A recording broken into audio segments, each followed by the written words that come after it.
politiques comme ceux qu'on a connus au Moyen-Âge, ces pouvoirs, entendus au sens donc le gouvernement des uns par les autres, étaient finalement assez lâches.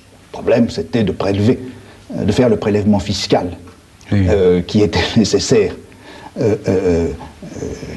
qui était utile ou qu'on voulait. Bon, ce que les gens faisaient dans leur conduite quotidienne n'était pas très important pour l'exercice du pouvoir politique. Il était important sans doute dans le pastorat ecclésiastique. Pour le pouvoir ecclésiastique, pour le pouvoir politique, il est venu un moment où ça a été très important.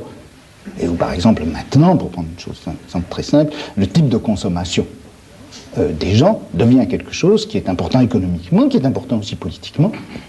Et c'est vrai que le nombre d'objets qui deviennent objets d'une gouvernementalité réfléchie à l'intérieur de cadres politiques, même libéraux, ce nombre d'objets a considérablement augmenté.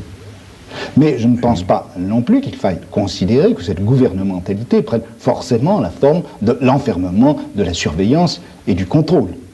Par toute une série de régulations subtiles, souvent, on arrive en effet à conduire la conduite des gens, ou à se conduire de telle manière que la conduite des autres ne puisse pas avoir des effets nocifs qu'on redoute, etc.